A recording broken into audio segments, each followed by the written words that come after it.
ಹಬ್ಬ, ಮದುವೆ, ಫ್ಯಾಮಿಲಿ ಎಲ್ಲನೂ ಸ್ಯಾಕ್ರಿಫೈಸ್ ಮಾಡಿದ್ರಲ್ಲ. ಮಾಡಿರೋದಕ್ಕೆಲ್ವ ಇವತ್ತು ಧಾರವಾಡದಲ್ಲಿ ಇನ್ನೂ ಲಕ್ಷಾಂತರ ಜನ ಇಲ್ಲೇ ಓದ್ತಾ ಇರೋದು. ಯಾರನ್ನ ಇಡೀ ಕರ್ನಾಟಕದಲ್ಲಿ ತುಂಬ ಅನ್ಯಾಯಕ್ಕೆ ಒಳಗಾಗಿರೋದು ಯಾರಪ್ಪ ಅಂತಂದರೆ ಅದು ಆಸ್ಪಿರೆಂಟ್ಸ್ ಅಂತಲೇ ಹೇಳಕ್ಕೆ ಇಷ್ಟಪಡ್ತೀನಿ. ಯಾಕೆ ಅಂತಂದರೆ ಸುಮಾರು 5-6 ವರ್ಷಗಳಿಂದ ಯಾವುದೂ ರೆಕ್ರೂಟ್ಮೆಂಟ್ ಆಗಿಲ್ಲ. ಆಗಿದೆಯಾ? 2 ವರ್ಷ ಕೋವಿಡ್, 1 ವರ್ಷ ಎಲೆಕ್ಷನ್ ಇಯರು, ಲಾಸ್ಟ್ 2 ವರ್ಷ ನಾವು ನೋಡ್ತಾನೆ ಇದ್ದೀವಿ. ಮಾಡ್ತಾರೆ ಅಂತ ಹೇಳ್ತಾರೆ. ಬರೀ ಏನು ಮೂವಿ ತುಪ್ಪಸವರ ಅಂತ ಕೆಲಸ ಮಾಡ್ತಿದಾರ ಇಲ್ವಾ?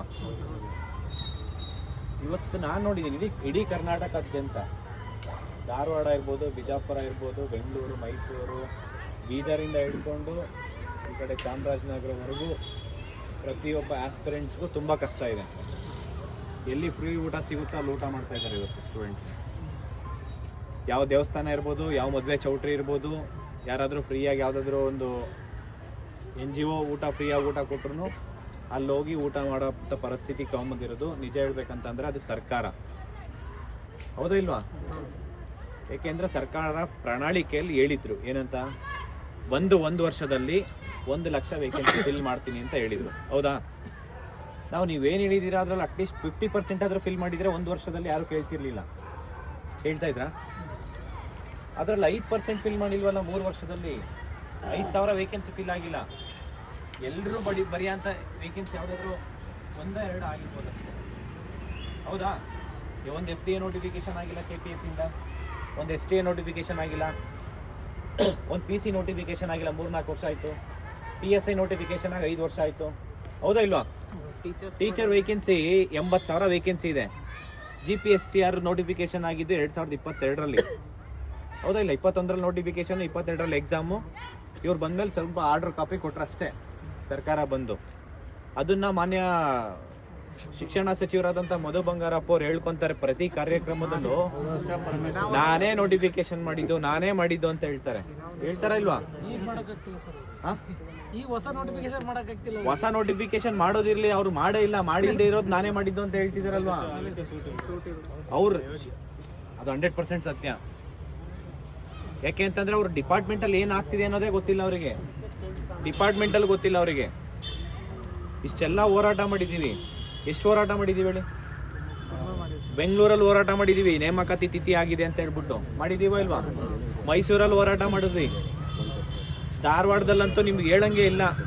ಸುಮಾರು ಈ ಪ್ರತಿಯೊಂದು ಸ್ಟೂಡೆಂಟ್ಸು ಈ ಒಂದು ಧಾರವಾಡ ಪ್ರೊಟೆಸ್ಟಿಗೆ ಅಟೆಂಡ್ ಆಗಿದ್ರಾ ಇಲ್ವಾ? ಅಷ್ಟೆಲ್ಲ ಮಾಡಿದ್ರು ಕೂಡ ಅದಾದ್ಮೇಲೆ ಬಿಜಾಪುರದಲ್ಲೂ ಎಷ್ಟು ದೊಡ್ಡ ಮಟ್ಟಕ್ಕೆ ಹೋರಾಟ ಆಯ್ತು. ಫಸ್ಟ್ ಟೈಮಲ್ಲಿ 15,000-20,000 ಜನ ಸ್ಟೂಡೆಂಟ್ಸ್ ಸೇರಿ ಹೋರಾಟ ಮಾಡಿದ್ದು. ಹೌದಾ? ಇಷ್ಟೆಲ್ಲ ಆದಮೇಲೂ ಕೂಡ ನಾವು ಮತ್ತೆ ಧಾರವಾಡದಲ್ಲಿ, ಬೆಳಗಾವಿಯಲ್ಲಿ ಹೋರಾಟ ಮಾಡೋದಕ್ಕೆ ಅಂತ ಪರ್ಮಿಷನ್ಸ್ ಕೊಟ್ಟಿಲ್ಲ. ಹೌದಾ? 1,000 ಜನ ಪೊಲೀಸ್ ಬ್ಯಾರಿಗೇಟ್ ಹಾಕ್ಕೊಂಡು ಫುಲ್ ರೆಸ್ಟ್ರಿಕ್ಷನ್ ಇತ್ತು. ಒಂಥರ ಏನೋ ಕೋವಿಡ್ ಟೈಮ್ ಏನು ಹಿಂಗಿರುತ್ತಲ್ವಾ, ಆ ಟೈಮ್ ನಾವು ಧಾರವಾಡದಲ್ಲಿ ನೋಡಿದ್ವಿ. ಹೌದಾ? ಅದಾದಮೇಲೆ ಕೋರ್ಟಿಗೆ ಹೋದ್ವಿ. ಇದು ಕಮಿಷನರ್ ಶಶಿಕುಮಾರ್ ಸರ್ ತುಂಬ ಸಪೋರ್ಟ್ ಮಾಡಿದ್ರು, ಇಲ್ಲ ಅಂತ ಹೇಳಲಿಲ್ಲ. ಯಾಕೆ ಅಂತಂದರೆ ಕನ್ಸಿಲೇಷನ್ ಮಾಡಿಕೊಂಡು ಹೋರಾಟ ಬೇಡ, CM ಸರ್ ಹತ್ರ ಮಾತಾಡಿಕೊಂಡು ಏನೇ ಸಮಸ್ಯೆ ಇದೆ ಅಷ್ಟು ಹೇಳೋಣ ಅಂತೇಳಿ. ಅದಕ್ಕೆ ಅವರಿಗೆ ಒಂದು ಕೃತಜ್ಞತೆ ಕಲಿಸಬೇಕು. ಯಾಕೆಂತಂದರೆ ಅವರು ಮೀಡಿಯೇಷನ್ ಅಂದರೆ ಒಂಥರ ಸ್ಟೂಡೆಂಟ್ಸ್ ಪರವಾಗಿ ಸಪೋರ್ಟ್ ಮಾಡಿಲ್ಲ ಅಂತಲ್ಲ, ಮಾಡಿದ್ದಕ್ಕೆ ಏನಂದರೆ ಏಜ್ ರಿಲ್ಯಾಕ್ಸೇಷನ್ ಒಂದು 5 ವರ್ಷ, ಮುಂಚೆ 2 ವರ್ಷ ಅಷ್ಟೇ ಇತ್ತು. ಧಾರವಾಡದಲ್ಲಿ ಹೋರಾಟ ಮಾಡಿದ್ಮೇಲೆ 3 ವರ್ಷ ಮಾಡಿದ್ರು. ಹೌದಾ? ವಿತಿನ್ 1 ವೀಕಲ್ಲಿ 1 ವರ್ಷ ಜಾಸ್ತಿ ಮಾಡಿದ್ರು. ಮತ್ತೆ ಹೋರಾಟ ಮಾಡ್ತೀವಿ ಅಂದಿದ್ದಕ್ಕೆ ನಮ್ಮ ಡಿಮ್ಯಾಂಡ್ ಏನಿತ್ತು 5 ವರ್ಷ ಡಿಮ್ಯಾಂಡ್ ಇಟ್ಟಿದ್ವಿ. ಹೌದಾ? ಎಲ್ಲರಿಗೂ ಸಿಕ್ತದು. ಏಜ್ ರಿಲ್ಯಾಕ್ಸೇಷನ್ ಸಿಕ್ಕಾದ್ಮೇಲೆ ಮತ್ತು ನೋಟಿಫಿಕೇಶನ್ ಮಾಡ್ತೀನಿ ಅಂತ ಹೇಳಿದ್ರು. 56,000 ವೇಕೆನ್ಸಿ ಏನು ಫಿಲ್ ಮಾಡೋದಿದೆ ಅದನ್ನು ಫಿಲ್ ಮಾಡ್ತೀನಿ ಅಂತ ಯಾರು ಹೇಳಿದ್ರು? ಮಾನ್ಯ ಮುಖ್ಯಮಂತ್ರಿ ಸಿದ್ದರಾಮಯ್ಯ ಸರ್ ಹೇಳಿದ್ರು. ಎಲ್ಲ ಸಚಿವರಿದ್ದರು, ಮತ್ತು ಪ್ರಿನ್ಸಿಪಲ್ ಸೆಕ್ರೆಟರಿ ಇರ್ಬೋದು, ಚೀಫ್ ಸೆಕ್ರೆಟರಿ ಮೇಡಮ್ಮು ಅವರು ಕೂಡ ಇದ್ದರು. ಅವತ್ತು ನಾವು ಚರ್ಚೆ ಮಾಡಬೇಕಾದ್ರೆ ಕೇಳಿ, ಎಲ್ಲ ಟೆಲಿ ಸರ್ ಇದ್ದರು. ಎಷ್ಟೊಂದು ಜನ, ಸುಮಾರು ಒಂದು 10-15 ಜನ ಎಲ್ಲ ಸಂಘಟನೆದು ಸ್ಟೂಡೆಂಟ್ಸ್ ಎಲ್ಲ ಹೋಗಿದ್ವಿ. ಹೋಗಿ ಅವ್ರು ಚರ್ಚೆ ಮಾಡಿದ್ಮೇಲೆ ಇಮಿಡಿಯೇಟ್ ರೆಕ್ರೂಟ್ಮೆಂಟ್ ಸ್ಟಾರ್ಟ್ ಮಾಡ್ತೀನಿ ಅಂತ ಹೇಳಿದ್ರು. ಆದರೆ ಕೋರ್ಟಲ್ಲಿ ಏನಿದೆ, ಸಬ್ಜೆಕ್ಟು ಕಂಡೀಷನ್ ಆಫ್ ಔಟ್ಕಮ್ ಅದೇನಿದೆ ಅದು ಕೋರ್ಟಲ್ಲಿ, ಅದ್ರ ಮೇಲೆ ನಾವು ಇಂಪ್ಲೀಡಿಂಗ್ ಅಪ್ಲಿಕೇಶನ್ ಹಾಕ್ಕೊಂಡು ನಾವು ಬೇಗ ನೋಟಿಫಿಕೇಶನ್ ಮಾಡ್ತೀವಿ, 56,000 ವೇಕೆನ್ಸಿ ಕರಿತೀನಿ ಅಂತ ಹೇಳಿದ್ರು. ನಾವು ನೋಡೋಣ ಅಂತ ಹೇಳ್ಬಿಟ್ಟು ಎಷ್ಟೋ ಕನಿಷ್ಠ 1.5 ತಿಂಗಳು ನಾನು ಏನೂ ಮಾತಾಡಿಲ್ಲ. ಅನ್ಲೆಸ್ ಸುಮ್ಮನೆ ಮಾತಾಡೋದಕ್ಕಿಂತ ಅವ್ರು ಏಜ್ ರಿಲ್ಯಾಕ್ಸೇಷನ್ ಒನ್ಸ್ ಕೊಡಲಿ ಫಸ್ಟು, ಅದಾದಮೇಲೆ ಸರ್ಕಾರಕ್ಕೆ ನಾವು ಪ್ರಶ್ನೆ ಮಾಡ್ಬೋದು ಅಂತ ವೆಯ್ಟ್ ಮಾಡ್ತಾ ಇದ್ದೆ. ಕಂಟಿನ್ಯೂಸ್ ಆಗಿ ಫಾಲೋ ಅಪ್ ಮಾಡಿ ಏಜ್ ರಿಲ್ಯಾಕ್ಸೇಷನ್ನು ಕ್ಯಾಬಿನೆಟಲ್ಲಿ ಚರ್ಚೆ ಮಾಡಿ ಅದಾದಮೇಲೆ ಜಾರಿಗೆ ತೊಗೊಂಬಂದಿದ್ರಾ ಇಲ್ಲ? 5 ವರ್ಷ ಅದು PCಗೂ ಇನ್ಕ್ಲೂಡ್ ಆಗುತ್ತೆ, PSI ಎಲ್ಲ ಎಕ್ಸಾಮ್ಸ್ಗೂ. ಕರ್ನಾಟಕದಲ್ಲಿ ಯಾವ್ಯಾವ ಎಕ್ಸಾಮ್ಸ್ ಇದೆ ಅಂಟಿಲ್ ಡಿಸೆಂಬರ್ 31 2027 ತನಕ ಏನೇನು ನೋಟಿಫಿಕೇಶನ್ ಆಗುತ್ತೆ ಅಲ್ಲಿವರೆಗೂ ಎಲ್ಲರೂ 5 ವರ್ಷ ಏಜ್ ರಿಲ್ಯಾಕ್ಸೇಷನ್ ಸಿಕ್ಕಿದೆ. ಹೌದಾ? ಯಾರಿಗೆ ಇರ್ಬೋದು ಸಿಕ್ಕಿದೆ. ಅದು ಸಿಗೋ ತನಕ ನಾವು 1.5 ತಿಂಗಳು ಏನೂ ಮಾತಾಡಿಲ್ಲ. ಯಾಕೆಂದರೆ ಅವ್ರು ಮಾತು ಕೊಟ್ಟಿದ್ದಾರೆ, ಮಾತು ಕೊಟ್ಟಾದ್ಮೇಲೆ ನಾವು ನಡ್ಕೊಬೇಕಾಗುತ್ತೆ. ಅವ್ರು ನಡ್ಕೊಂಡಿದ್ದಾರೆ ಏಜ್ ರಿಲ್ಯಾಕ್ಸೇಷನ್. ರೆಕ್ರೂಟ್ಮೆಂಟ್ ಮಾಡ್ತೀನಿ ಅಂತಲೂ ಹೇಳಿದರು. ನಾನು ಸುಮ್ಮನೆ ಅನ್ನೆಸೆಸರಿ ಮಾತಾಡೋದು ಬೇಡ ಅಂತ 1.5 ತಿಂಗಳು ಏನೂ ಮಾತಾಡಿರಲಿಲ್ಲ. ಆಮೇಲೆ ಡಿಪಾರ್ಟ್ಮೆಂಟಲ್ಲೆಲ್ಲ ಕೇಳಿದಾಗ ಏನು ಹೇಳ್ತಿದ್ದಾರೆ ಅಂತಂದರೆ, ಅಂಟಿಲ್ ನೀವು ಪ್ರೆಷರ್ ಹಾಕಿಲ್ಲ, ನೀವು ಪ್ರಶ್ನೆ ಮಾಡಿಲ್ಲ ಅಂತಂದರೆ ಸರ್ಕಾರ ಲೇಸಿಯಾಗಿ ತೊಗೊಂಡಿದೆ, ಸೀರಿಯಸ್ ಆಗಿ ತೊಗೊಂಡಿಲ್ಲ ಅನ್ನೋ ಒಂದು ಮಾಹಿತಿ ಬಂದಿರೋ ಪ್ರಕಾರ ನಾವೇನು ಮಾಡಿದ್ವಿ, ಕುತ್ಕೊಂಡು ಚರ್ಚೆ ಮಾಡಿ ಫಸ್ಟ್ ಬೆಂಗಳೂರಲ್ಲಿ ಹೋರಾಟ ಮಾಡೋಣ ಅಂತ ಹೇಳ್ಬಿಟ್ಟು 12ನೇ ತಾರೀಕು ಕೋರ್ಟ್ ಕೇಸ್ ಇತ್ತು. ನನಗೆ ಗೊತ್ತಿತ್ತು ಈ ಒಂದು 12ನೇ ತಾರೀಕು ನಿಮಗೆಲ್ಲ ಗೊತ್ತಿರೋ ಹಂಗೆ ಕೋರ್ಟ್ ಕೇಸ್ ಇತ್ತಾ ಇಲ್ವಾ?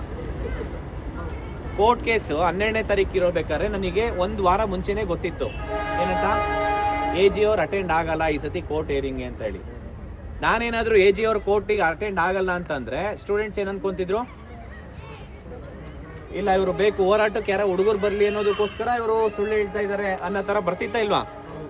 ಸಪೋಸ್ ಏನಾದರೂ ಅವರು ಅಟೆಂಡ್ ಆಗದೆ ಇದ್ದವರು ಬೇಕು ಅಂತ ಅಟೆಂಡ್ ಆಗಿದ್ರೆ ಅವಾಗ ಏನಾಗ್ತಿತ್ತು, ನಾವು ಸುಳ್ಳು ಹೇಳ್ತಾ ಇದೀವಿ ಅಂತ ಗೌರ್ಮೆಂಟು ಪ್ರೂವ್ ಮಾಡ್ತಿದ್ರು. ನಾನು ಆ ವಿಚಾರ ಎಲ್ಲೋ ಹೇಳಿಲ್ಲ. ಎಲ್ಲಾದರೂ ಹೇಳಿದ್ದೀನಾ? 12ನೇ ತಾರೀಕು ಅಟೆಂಡ್ ಆಗಲ್ಲ ಅಂತ ನನಗೆ 1 ವಾರ ಮುಂಚೆನೇ ಗೊತ್ತಿತ್ತು. ಆದರೆ ನಾನು ಅದನ್ನೆಲ್ಲೂ ಹೇಳಲಿಲ್ಲ. ಬಿಕಾಸ್ ಯಾಕೆಂದರೆ ಹೋರಾಟಕ್ಕೇನೋ ಇದಾಗಬಾರ್ದು. ಮತ್ತು ಸುಳ್ಳು ಸ್ಟೂಡೆಂಟ್ಸ್ ಹತ್ರ ಏನೋ ಫಾಲ್ಸು ಏನೋ ಹೋಪ್ಸ್ ಕ್ರಿಯೇಟ್ ಮಾಡಿ ಹುಡುಗನ ಕರ್ಕೊಂಡೋಗಿ ಹೋರಾಟ ಮಾಡೋ ಅಂಥ ಉದ್ದೇಶ ನನಗೆ ಇಲ್ಲವೇ ಇಲ್ಲ. ನನಗೆ ಒಂದೇ ಒಂದು ಸ್ಟೂಡೆಂಟ್ಸ್ ಅನ್ಯಾಯ ಆದರೂ ಅವ್ರ ಪರವಾಗಿ ನಿಂತ್ಕೊಂಡು ಹೋರಾಟ ಮಾಡ್ತೀವಿ. 1 ಲಕ್ಷ ಜನ ಬಂದರೂ ನಿಂತ್ಕೊಂಡ್ರು ಅವ್ರ ಪರವಾಗಿ ನಾನು ಪ್ರಶ್ನೆ ಮಾಡೇ ಮಾಡ್ತೀನಿ. ಅಂಥದ್ದು ಎಲ್ಲರಿಗೂ ಸುಳ್ಳು ಹೇಳಿ ಹೋರಾಟ ಕರ್ಕೊಂಡು ಹೋಗ್ಬೇಕನ್ನೋ ಒಂದು ಉದ್ದೇಶ ನನಗಿರಲೇ ಇರಲಿಲ್ಲ. ಹಂಗಾಗಿ ಹೋರಾಟ ಮಾಡಿದಾಗ ಸುಮಾರು 2,000 ಜನ ಮೊನ್ನೆ 11ನೇ ತಾರೀಕು ಹೋರಾಟದಲ್ಲಿ ಬೆಂಗಳೂರಲ್ಲಿ ಬಂದಿದ್ರು. ಹೌದಾ? ಅದರಲ್ಲಿ X commissioner sir Bhaskar Rao sir ಬಂದಿದ್ರು, ಅರವಿಂದ್ ಬೆಲ್ಲ ಸರ್ ಕೂಡ ಬಂದಿದ್ರು ಇಲ್ಲಿಂದ. ಕರೆಕ್ಟಾ? ಅದ್ರ ಜೊತೆ ಇವರು ರವಿಕುಮಾರ್ ಅವರೆಲ್ಲ ಬಂದು ಸಪೋರ್ಟ್ ಮಾಡಿದ್ರು. ಹೋರಾಟಕ್ಕೆ ನಾವು ನೆಕ್ಸ್ಟ್ ಡೇ ಕೋರ್ಟಲ್ಲಿ AG ಅವ್ರು ಅಟೆಂಡ್ ಆಗ್ತಾರೆ ಅನ್ನೋ ಒಂದು ಮಾಹಿತಿ ನನಗೆ ಗೊತ್ತಿತ್ತು, ಅಟೆಂಡ್ ಆಗಲ್ಲ ಅಂತ ಹೇಳಿ.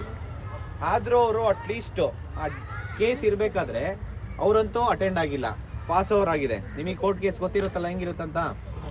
ಬೆಳಗ್ಗೆ ಪಾಸ್ ಓವರ್ ಆಯಿತು, ಮಧ್ಯಾಹ್ನ ತೊಗೊತಾರೆ, ಬೆಂಚಿಗೆ ಬರುತ್ತೆ, ಕೇಸ್ ಬರುತ್ತಂತಂದರೆ ಇವ್ರು AG ಅವ್ರು ಹೋಗಿ ಅಟೆಂಡು ಮಾಡಿಲ್ಲ, ಕೇಳಲೂ ಇಲ್ಲ. ಗೊತ್ತಿರುತ್ತೆ 100-150 ಕೇಸಸ್ ಇರುತ್ತೆ ನಂಬರು.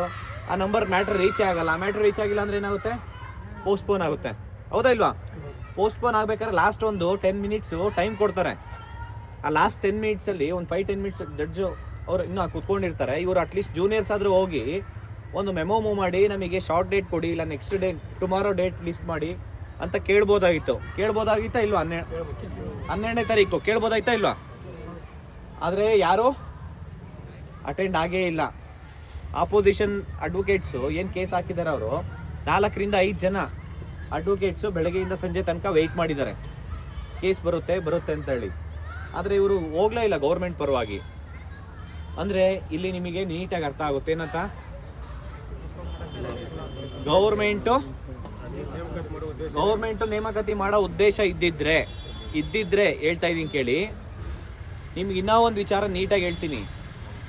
ಯಾವುದಾದ್ರೂ ಒಂದು ಬಿಲ್ ಪಾಸ್ ಮಾಡಿ ಆ್ಯಕ್ಟ್ ಮಾಡೋ ಅಂಥ ಪವರು ಲೆಜಿಸ್ಲೇಟಿವ್ ಅಷ್ಟೇ ಇರುತ್ತೆ, ಸರ್ಕಾರಕ್ಕೆ ಮಾತ್ರ ಇರುತ್ತೆ. ಸ್ಟೇಟಲ್ಲಿ ಬಂದರೆ ಲೆಜಿಸ್ಲೇಟಿವು, ಸೆಂಟ್ರಲ್ ಗೌರ್ಮೆಂಟ್ ಆದರೆ ಪಾರ್ಲಿಮೆಂಟು. ಅವ್ರಿಗೆಲ್ಲರಿಗಿಂತ ನಾವು ತುಂಬ ಚೆನ್ನಾಗಿ ಓದಿದ್ರೆ ಇಲ್ಲ ನೀವು ಪೊಲಿಟಿ, ಹೌದಾ ಇಲ್ವಾ? ಜುಡಿಷಿಯರಿಗೆ ಏನಾದರೂ ಪವರ್ ಇರುತ್ತಾ? ಯಾವುದಾದ್ರೂ ಬಿಲ್ ಪಾಸ್ ಮಾಡಿ ಆ್ಯಕ್ಟ್ ಮಾಡೋಂಥ ಪವರ್ ಇರುತ್ತಾ? ಏನಾದರೂ ಸರ್ಕಾರ ಮಾಡಿರೋಂಥ ಬಿಲ್ ಪಾಸ್ ಮಾಡಿ ಆ್ಯಕ್ಟ್ ಮಾಡಿರೋಂಥದ್ದನ್ನು ಜುಡಿಷರಿ ಏನು ಮಾಡಬೇಕು, ಜಸ್ಟ್ ಚೆಕ್ ಮಾಡುತ್ತೆ. ಏನಾದರೂ ತಪ್ಪಿದ್ರೆ ಅದನ್ನು ಸರಿ ಕರೆಕ್ಷನ್ ಮಾಡುತ್ತಷ್ಟೇ. ಯಾರಿಗೆ ಅನ್ಯಾಯ ಆಗಿದೆ ಅವ್ರಿಗೆ ನ್ಯಾಯ ಕೊಡ್ಸೋಂಥ ಕೆಲಸ ಮಾಡೋದು ಯಾವುದು? ಜುಡಿಷರಿ. ಅದು ನಮಗೆಲ್ಲ ಗೊತ್ತಿದೆ. ನಮ್ಮ ಇಂಡಿಯಾದಲ್ಲಿ more than 5 crores pending cases ಇದೆ ಇಲ್ವಾ? ಕೋರ್ಟ್ಗಂತ ಹೋದರೆ ಅದು 5 ವರ್ಷ ಆಗ್ಬೋದು, 50 ವರ್ಷ ಆಗ್ಬೋದು, ಇಲ್ಲ ಮನುಷ್ಯ ಸತ್ತ ಮೇಲೆ ಆಗ್ಬೋದು, ಅವ್ರ ಮೊಮ್ಮಕ್ಕಳು ಆದ್ಮೇಲೆ ಬಂದರೂ ಕೇಸ್ ಬರ್ಬೋದು, ಹೇಳೋಕ್ಕಾಗಲ್ಲ. ಹೌದಾ ಇಲ್ವಾ? ಯಾಕೆಂದರೆ 1-2 ಕೇಸ್ ಇರಲ್ಲ, ಲಕ್ಷಾಂತರ ಕೋಟ್ಯಾಂತರ ಕೇಸ್ ಇರುತ್ತೆ. ಒಂದೊಂದು ಬೆಂಚಲ್ಲೇ 1000 ಕೇಸ್ ಇರುತ್ತೆ. ಯಾವ ಕೇಸ್ ತೊಗೊಳೋದು, ಯಾವ ಕೇಸ್ ಬಿಡೋದು. ಇಂಪಾರ್ಟೆನ್ಸ್ ಇದ್ರೆ ಸರ್ಕಾರ ಇವರು ಕೋರ್ಟ್ ಆದೇಶ ಮಾಡಿದೆಯಾ ಇಲ್ವಾ ನಿಮಗೆ 6% ಬಿಟ್ಟು ನೀವು ರೆಕ್ರೂಟ್ಮೆಂಟ್ ಮಾಡ್ಕೊಳ್ಳಿ. ಇಲ್ಲ ಗೌರ್ಮೆಂಟ್ ಹತ್ರ ಮಲ್ಟಿಪಲ್ ಆಪ್ಷನ್ ಇದೆ. ರಾತ್ರೋರಾತ್ರಿ ಒಂದು ಬಿಲ್ ಪಾಸ್ ಮಾಡಿ ಆಕ್ಟ್ ಮಾಡ್ತಾರಾ ಇಲ್ವಾ? ವೆರಿ ಸಿಂಪಲ್, ಇದು ಅವಶ್ಯಕತೆನೇ ಇಲ್ಲ. ಈಗ ಮಧ್ಯಪ್ರದೇಶದಲ್ಲಿ ನಿಮಗೆ ಗೊತ್ತಿರೋ ಹಂಗೆ 13% ಅಂದ್ರೆ 63% ರಿಸರ್ವೇಶನ್ ಇದೆ. ಅಲ್ಲೂ ಕೂಡ ಕೋರ್ಟ್ಗೆ ಹೋಗಿದ್ದಾರೆ. ಅಲ್ಲಿ 13% ಈ ಕಡೆ ಜನರಲ್ ಮೆರಿಟ್ಗೂ ಇದೆ, 13% SC/ST ಅವ್ರಿಗೂ ಒಂದು ಲಿಸ್ಟ್ ಮಾಡಿದ್ದಾರೆ. ಇನ್ನ 83% ಯಾರಿದ್ದಾರೆ, ಈಗ 100 ಪೋಸ್ಟ್ ಇದೆ ಅಂತಂದ್ರೆ 83 ಜನಕ್ಕೆ ಆರ್ಡರ್ ಕಾಪಿ ಕೊಡ್ತಾರೆ. 13 ಪೋಸ್ಟ್ ಓಲ್ಡ್ ಆಗಿರುತ್ತೆ. ಸಬ್ಜೆಕ್ಟ್ ಔಟ್ಕಮ್ ಆಫ್ ಕೋರ್ಟಲ್ಲಿ ಏನು ಬರುತ್ತೆ 13 ಜನಕ್ಕೆ, ಅದ್ರ ಪ್ರಕಾರ ಜನರಲ್ ಮೆರಿಟ್ಗೂ ಲಿಸ್ಟಲ್ಲಿ ಯಾರು ಸೆಲೆಕ್ಟ್ ಆಗಿರ್ತಾರೆ ಕ್ಯಾಂಡಿಡೇಟ್ಸು ಅವ್ರ ಲಿಸ್ಟಲ್ಲಿ ಇರ್ತಾರೆ. ಯಾರು SC/ST ಇರ್ಬೋದು, ಜನರಲ್ ಮೆರಿಟ್ ಇರ್ಬೋದು, 13 ಪೋಸ್ಟ್ ರಿಸರ್ವ್ ಇರುತ್ತೆ. ಅದೇ ರೀತಿ ನಾವು ಪ್ರೆಸರ್ ಆಗ್ತಾ ಇರೋದು, ನಾವು ಅದನ್ನೇ ಕೇಳ್ತಾ ಇದ್ದೀವಿ. ನಿಮ್ಮ ಕೈಯಲ್ಲಿ 56% ಮಾಡೋದಕ್ಕೆ ಕೋರ್ಟ್ ಪರ್ಮಿಷನ್ಸ್ ಕೊಡ್ತಾ ಇಲ್ಲ. ಸರ್ಕಾರ 56% ಮೇಲೆ ರಿಕ್ರೂಟ್ಮೆಂಟ್ ಮಾಡ್ತೀನಿ ಅಂತ ನಿಂತ್ಕೊಂಡಿದೆ. ಆದರೆ ನಾನೊಂದು ಸಜೆಷನ್ ಕೊಡ್ತೀನಿ, ವೆರಿ ಸಿಂಪಲ್ಲು. ಕೋರ್ಟಿಗೆ ಹೋಗಿರೋದ್ರಿಂದ 6% ನೀವು 2 ಲಿಸ್ಟ್ ರೆಡಿ ಮಾಡ್ಕೊಳ್ಳಿ. ಒಂದು ಜನರಲ್ ಮೆರಿಟು ಲಿಸ್ಟ್ ರೆಡಿ ಮಾಡ್ಕೊಳ್ಳಿ, ಒಂದು SC/ST ಲಿಸ್ಟು ರೆಡಿ ಮಾಡ್ಕೊಳ್ಳಿ. ಇನ್ನು 93% ಅವ್ರಿಗೆ, 94% ಅವ್ರಿಗೆ ನೀವು ಆರ್ಡರ್ ಕಾಪಿ ಕೊಡ್ಬೋದಲ್ಲ, ನೋಟಿಫಿಕೇಶನ್ ಮಾಡಿ. ಹೌದಾ ಇಲ್ವಾ? ಈಗ 1,00,000 ಪೋಸ್ಟ್ ನೀವು ರೆಕ್ರೂಟ್ಮೆಂಟ್ ಮಾಡ್ಕೊತೀನಿ ಅಂದರೆ 94,000 ಜನಕ್ಕೆ ನೀವು ರೆಕ್ರೂಟ್ಮೆಂಟ್ ಕೊಡ್ಬೋದಲ್ಲ. ನೀವು ಎಥಿಕ್ಸಲ್ಲಿ ನೀವು ನೋಡಿರ್ಬೋದು, according to Kant's theory of law, 2 train ಇದ್ರೆ ಒಂದು ಕಡೆ 50 ಜನ ಇರ್ತಾರೆ, ಇನ್ನೊಂದು ಕಡೆ ಒಬ್ಬ ಇರ್ತಾನೆ. ಒಂದು ಟ್ರೈನು 2 ಟ್ರ್ಯಾಕ್ ಇರುತ್ತೆ. ಆ ಟ್ರೈನ್ ಟೆನಿಕಾಸ್ಟ್ ಪಾಸ್ ಆಗಲೇಬೇಕು. ಹೌದಾ? 50 ಜನನ ಸಾಯಿಸ್ತೀರಾ, ಒಬ್ಬನ ಸಾಯಿಸ್ತೀರಾ? ಅದರಲ್ಲಿ ಒಬ್ಬನ ಸಾಯಿಸ್ಬಿಟ್ಟು ಟ್ರೈನ್ ಪಾಸ್ ಆಗಬೇಕು. ಇಲ್ಲಿ ಸಾಯಿಸೋಂಥ ಅವಶ್ಯಕತೆ ಏನಿಲ್ಲ. 1 ವರ್ಷ 2 ವರ್ಷ ವೆಯ್ಟ್ ಮಾಡ್ಬೋದು ಅಷ್ಟೇ, ಇಲ್ಲ ಒಂದು 6 ತಿಂಗಳು. ಕೋರ್ಟಲ್ಲಿ ಏನು ಎಲ್ಲಿ ತನಕ ಮ್ಯಾಟ್ರ್ ಬರುತ್ತೋ ಅಲ್ಲಿ ತನಕ ಏನು ಮ್ಯಾಕ್ಸಿಮಮ್ 1 ವರ್ಷ 2 ವರ್ಷ ಆಗ್ಬೋದಾ? ಪ್ರೆಸರ್ ಹಾಕಿದ್ರೆ ಅಟ್ಲೀಸ್ಟ್ ಸುಪ್ರೀಂ ಕೋರ್ಟ್ ತನಕ ಹೋಗಿ ಒಂದ್ಸತಿ ಸುಪ್ರೀಂ ಕೋರ್ಟ್ ಡಿಸೈಡ್ ಮಾಡಿದಾಗ ಅದನ್ನ ಎಲ್ಲ ಸ್ಟೇಟು ಅದನ್ನ ಅಪ್ಲೈ ಮಾಡ್ಕೊತಾರ ಇಲ್ವಾ? ಅದು ಎಲ್ಲ ಸ್ಟೇಟಲ್ಲೂ ಈಗ ಮಲ್ಟಿಪಲ್ ಇಶ್ಯೂಸ್ ಇದ್ದೇ ಇದೆ. ಇಶ್ಯೂಸ್ ಇಲ್ದಿರ ಇದೆಯಾ? ಈ ಇಶ್ಯೂಸ್ ಇವತ್ತು ನೆನೆಯಿಂದ ಕ್ರಿಯೇಟ್ ಆಗಿಲ್ಲ, 2022ರಿಂದ ಕ್ರಿಯೇಟ್ ಆಗಿದೆ. ಅವ್ರು 50ರಿಂದ 56% ಮಾಡ್ಬೇಕಾದ್ರೆ ಒಂದು ಆರ್ಡಿನೆನ್ಸ್ ಪಾಸ್ ಮಾಡಿದ್ದಾರೆ. ಅದು ಆರ್ಡಿನೆನ್ಸ್ ಎಷ್ಟು ತಿಂಗಳು ಇರುತ್ತೆ ವ್ಯಾಲಿಡು? 6 ಮಂತು. ಆ ಒಂದು ರಿಸರ್ವೇಷನ್ನು ಇಂದ್ರಸಾನಿ ಬೆಂಚ್ ಕೇಳಿದಿರಾ? 9 ಬೆಂಚ್ ಕೇಸ್, ಅದು 50% ಕ್ಯಾಪ್ ಮೀರಂಗಿಲ್ಲ ಅಂತ ಹೇಳಿದೆ. ಅದನ್ನ ಇಟ್ಕೊಂಡು ಹೈಕೋರ್ಟಲ್ಲಿ ಇವಾಗ ತಡೆ ಹಿಡಿದಿದ್ದಾರೆ. ಹೌದಾ ಇಲ್ವಾ? ಹೌದಾ? ಈಗ ನೀವು 50% ಕ್ರಾಸ್ ಮಾಡಿದಿರಾ. 50% ಕ್ರಾಸ್ ಮಾಡಿದ್ರೆ ಎಲ್ಲಿ 9th ಶೆಡ್ಯೂಲಲ್ಲಿ ಆ್ಯಡ್ ಆಗಬೇಕು, ಪ್ರೆಸಿಡೆಂಟ್ ಅಸೆಂಟ್ ಆಗಬೇಕು. ಆಗಿದೆಯಾ? ಆಗಿಲ್ಲ ಅಂತ ಅಂದಮೇಲೆ ಈಗ ಯಾರು ತಪ್ಪಿದೆಲ್ಲ? ಸರ್ಕಾರ ಏನು ಮಾಡ್ತಾ ಇದೆ ಇವಾಗ? ಸರ್ಕಾರ ನೆಗ್ಲೆಕ್ಟ್ ಮಾಡ್ತಾ ಇಲ್ಲ, ಇಲ್ಲಿ ನಿಮ್ಮನ್ಗೆಲ್ಲ ಮೋಸ ಮಾಡ್ತಾ ಇದೆ. ಕೋರ್ಟ್ ಹೆಸರು ಹೇಳ್ತಾ ಇದೆ. ಇಲ್ಲಿ ನಮ್ಮ ಕೈಯಲ್ಲಿ ಏನಿಲ್ಲ, ಕೋರ್ಟ್ ಎಲ್ಲಿದೆ ಅಂತ ಹೇಳಿ. ನೀವೆಲ್ಲ ನೋಡಿ, ಸರ್ಕಾರ ಪವರು ಇವತ್ತಿರುತ್ತೆ, ನಾಳೆ ಹೋಗುತ್ತೆ. ಅಧಿಕಾರ ಶಾಶ್ವತ ಇಲ್ಲ. ಆ ಅಧಿಕಾರನ ಡಿಸೈಡ್ ಮಾಡೋದು ಯಾರು? ಇಲ್ಲಿ ಪ್ರತಿಯೊಬ್ಬ ಪ್ರಜೆಗಳು ಅರ್ಥ ಮಾಡ್ಕೊಬೇಕಷ್ಟೇ. ನೀವು ಪ್ರತಿಯೊಬ್ಬರು ಒಗ್ಗಟ್ಟಾಗಿ ಪ್ರತಿಯೊಬ್ಬರು ಪ್ರಶ್ನೆ ಮಾಡಿ ಏನು ಬೇಕಾದರೂ ಸಮಾಜದಲ್ಲಿ ಚೇಂಜಸ್ ಮಾಡ್ಬೋದು. ಆಗುತ್ತಾ ಇಲ್ವಾ? ಆಗಲೇಬೇಕಿದು. ನೋಡಿ, we are the most educated. Minimum ಈ ಒಂದು ಡಿಗ್ರಿ ಪಾಸ್ ಆದಮೇಲೆ ನೀವು ಏನಿಲ್ಲ ಅಂದರೆ 2-3 ವರ್ಷ ಓದಿದ್ದೀರಲ್ಲ, ಇದು ಒಂದು 5 ಡಿಗ್ರಿಗೆ ಸಮ. ಆದರೆ ಇಲ್ಲಿ ಯಾವುದು PhD ಸರ್ಟಿಫಿಕೇಟ್ ಕೊಡಲ್ಲ ಅಷ್ಟೇ. ಕಡಿಮೆ ಅಂತಂದರೆ ನೀವು 5 ಡಿಗ್ರಿ PhD ಮಾಡಿರ್ತಾರಲ್ಲ ಅವ್ರಿಗಿಂತ ಜಾಸ್ತಿ ನಾಲೆಡ್ಜು ನಿಮ್ಗಳಿಗಿದೆ. ನಾನು ಗ್ಯಾರಂಟಿ ಬರ್ಕೊಡ್ತೀನಿ ರಿಟರ್ನಲ್ಲಿ. PhD ಮಾಡಿದವರು ಕೂಡ ಬೆಳಗ್ಗೆ 6 ಗಂಟೆಯಿಂದ ರಾತ್ರಿ 12 ಗಂಟೆ ತನಕ ಯಾರು ಓದ್ತಾರೆ? ಯಾರಾದ್ರೂ ನೋಡಿದ್ರ PhD ಮಾಡೋರ್ನ? ಕಾಂಪಿಟೇಟಿವ್ ಆಸ್ಪಿರೆಂಟ್ಸ್ ಬಂದು, ಆಸ್ಪಿರೆಂಟ್ ಅಂದರೆ ಸರ್ಕಾರದಲ್ಲಿ ಒಂದು ಸರ್ಕಾರಿ ಕೆಲಸ ತೊಗೊಬೇಕು ಅಂತಂದರೆ ಕಡಿಮೆ ಅಂತ ಅಂದರೆ 8ರಿಂದ 10 ತಾಸು, ಕೆಲವೊಬ್ಬರು 15 ತಾಸು, 15 ಅವರ್ ಕೂಡ ಓದ್ತಾ ಇದ್ದಾರೆ. ಓದ್ತಾ ಇದ್ದೀರಾ ಇಲ್ವಾ? ಹಿಂಗೆಲ್ಲ ಇರಬೇಕಾದ್ರೆ ಇದು ಸರ್ಕಾರ ಯಾವುದೇ ಕಾರಣಕ್ಕೂ ನಾವು ಯಾರು ಕೈ ಕೊಟ್ಕೊಂಡು ಕುತ್ಕೊಳಕ್ಕೆ ಹೋಗಬೇಡಿ. ಪ್ರತಿ ಒಬ್ಬರು ಪ್ರಶ್ನೆ ಮಾಡಿ. ಯಾಕೆ ಅಂತಂದರೆ ಏನೇ ಚೇಂಜಸ್ ಮಾಡಬೇಕಂದ್ರೆ ಅದು ನೀವೇ ಕಾರಣ. ಚೇಂಜಸ್ ಆಗೋದಕ್ಕೂ ಕಾರಣ ನೀವೇ, ಚೇಂಜಸ್ ಆಗದಿರೋಕ್ಕೂ ನೀವೇ ಕಾರಣ. ಎಲ್ಲರೂ ಒಬ್ರಿಗೊಬ್ರು ನೀವು ಪ್ರಶ್ನೆ ಮಾಡ್ತಾ ಹೋಗಿ. ಎಲ್ಲರೂ ಒಬ್ರಿಗೂ ಯುನೈಟ್ ಮಾಡ್ಕೊತಾ ಬರಬೇಕು. ಈ ಧಾರವಾಡದಲ್ಲಿ ಎಷ್ಟು 100 ಲೈಬ್ರರೀಸ್ ಇದೆ. ಇದೆಯಾ ಇಲ್ವಾ? ಕೋಚಿಂಗ್ ಸೆಂಟರ್ 100 ಕೋಚಿಂಗ್ ಸೆಂಟರ್ ಇದೆ, 1000 ಜನ ಮೆಂಟರ್ಸ್ ಇದ್ದಾರೆ, 1000 ಜನ ಯೂಟ್ಯೂಬರ್ಸ್ ಇದ್ದಾರೆ ಇಲ್ವಾ? ಎಲ್ಲದಕ್ಕಿಂತ ಹೆಚ್ಚಾಗಿ ಇಲ್ಲಿ ಲೈಬ್ರರೀಸ್ ಇರ್ಬೋದು, ಕ್ಯಾಂಟೀನ್ ಇರ್ಬೋದು, ಪಿ ಜಿ ಇರ್ಬೋದು, ಅವೆಲ್ಲ ಈ ಒಂದು ಎಕೋಸಿಸ್ಟಮ್ ಯಾರ ಮೇಲೆ ಡಿಪೆಂಡ್ ಆಗಿದೆ?